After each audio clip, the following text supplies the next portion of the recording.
Ashamnu, we have been guilty, Beirut. Baganu, we have betrayed, Tripoli. Gazalnu, we have stolen, Batroun. I think the fact that we have a built-in collective reflection is something that we should really utilize. I mean, I think that we need to really take that seriously as a community. Most Jews claim that the high holiday period is about self-reflection and transformation, asking for and giving forgiveness, taking account of our souls, cheshbon nefesh, to be really self-reflective and self-critical about Israel, the state that has been created in our name, and supposedly to support our self-determination and safety. The idea that we as a community have a lot of self-interrogation and thought and discussion and reflection and moving towards change to do about Israel and about Palestine in this is not even brought up during this time period. And I think it's such an amazing opportunity to do that. I would encourage everybody to take that time, and maybe you're going to find that you don't think anything different, but then maybe that's something to reflect on too. I mean, you should always be suspicious when you don't find your opinions changing or your thoughts changing. So mine have, certainly. So it's really significant to me that we've named our campaign, If Not Now, When? If we're not going to use the high holiday period, the New Year and Yom Kippur, as a period where we're really going to look inside ourselves and see what we really stand for, and are we really willing to continue to support the ethnic cleansing and military occupation and oppression that Israel is perpetrating in Lebanon and Palestine? If we're not going to try to reflect on that now, then when are we going to? I guess my goal or hope for myself is to re-engage with that, because I think that I've been sort of afraid to talk about it because I've had a lot of problems trying to talk about that with other people, and like really negative experiences. It's a conversation that like people don't want to have, or it's not a conversation. It's like let's rally around Israel, white and blue, Star of David. Intense conversations, and usually burst into tears, and then like run away and refuse to engage with it. When I went there when I was 17, I went on a USY Israel-Poland pilgrimage trip. So you go to Poland for a week first, and you experience all of the concentration camps, and then you go to Israel for 5 weeks. And it was, you know, on that trip, nobody says to you, by the way, there's a whole Palestinian narrative. Nobody even mentions to you that there's Palestinian neighborhoods, that that these people exist. It's not a part of what you're being taught. It's not a part of what you're learning. It's not a part of your experience or your journey. And I think a lot of what I was getting when I was 17 was coming from a place of fear.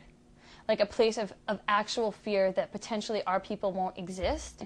And if you have people that you lost in the Holocaust, that's where that fear comes from. Or if you have people that were lost in the pogroms, that's where that fear comes from.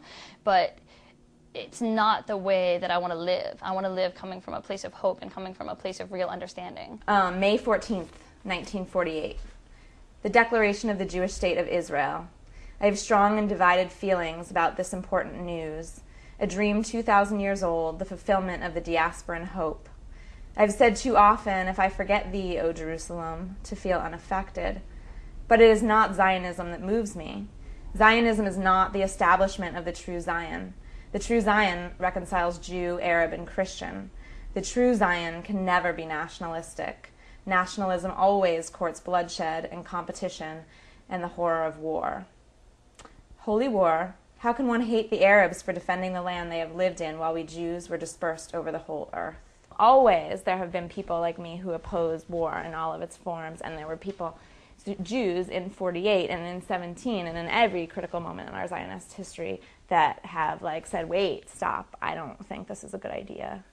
I think being critical of Israel and what it's done, what it's been doing, especially in the past year, is like more, you know, and it sounds kind of corny because people are like, dissent is patriotic, and like I agree with that. And I think questioning and like challenging is like as much if I could think of something that I've taken away of what it is to be Jewish, it would be that. And like, you know, throughout history, it's always been this like idea of like trying to understand more, trying to question, trying to remember. There's so much I have to relearn about the state of Israel and about Zionism that I'm constantly relearning, and that has really only happened to me in the course of the last few months. Like reading 2 of Edward Said's books this summer and watching Israel bomb Lebanon just flipped my whole shit about Israel. How can killing civilians and destroying infrastructure and people's livelihoods be a good thing for anyone? How could that create any kind of peace or quote-unquote security? One of the reasons that I remain connected to Judaism and Jewish culture is because I think there's a lot of rich, interesting history and texts and sources that you can use to structure those conversations and to inform those conversations that are, and I mean, I was talking more about religious texts, but I think there's also a lot of secular stuff, there's a lot of historical stuff. And to really take advantage of that, to engage with the hard questions, and they are hard questions, and I would not want to go and talk to Jews and say that they were, you know, that like, oh, this is easy, oh, this is facile. It really wasn't easy for me, but I really think it's something that we have to do. The only hope there is to study, is to educate, and to study world history. Stop just studying Jewish history. I mean, there are other people in the world. You know, they exist, and they also suffered. We don't have monopoly over suffering. Yeah, the fact of occupation, that daily fact, seems to call up in me, I don't know, when I try to square occupation with humanism, with like a value of human life that is Judaism to me, it doesn't work. And so I'd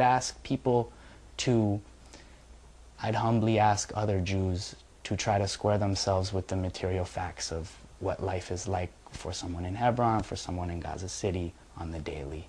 And I don't see how that could lead to anything else but a deep criticism of the state of Israel and the Israeli Defense Forces. This summer, as I watched the news and I watched kind of the bombardment of Lebanon and Palestine, the summer before that, from the same place, I was watching the Israeli army kind of evacuating settlers from Gaza and withdrawal from Gaza.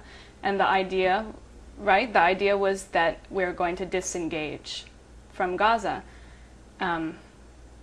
So it was amazing for me. I mean, I remember even standing in the same exact place, looking at the TV from the same angle, thinking, oh yeah, disengagement, right? Like, some disengagement. I mean, right? That's it, you know? Is this really, you know, all of these things that we put effort into and that we believe in, and disengagement is good for everybody, and I mean, disengagement is like bombardment from above, basically. My parents never taught me to extend my concept of social justice to include Palestinians. My parents, my schools, my newspapers never encouraged me to hold Israel accountable for its acts of aggression. And now I am angry. You talk about self-hatred? I'll tell you about self-hatred. I'll tell you a story of Arab Jews coerced into changing their names and dropping their native tongues upon entry into this new country, claiming to embrace all of our brothers and sisters, and then exploited in the fields, settled in border towns, brown buffer zones for Jews with white skin afraid to face the dangers of their own colonial project. My hope is that somehow, somewhere, there will be created a space in which Israelis can sit around the table with people who are not Jewish, but really sit around the table, not just regulate people and ask and patronize them and ask them questions and peep into their exotic life and lifestyles, but really sit around the table and really listen to other people's voices and other people's stories. Oh.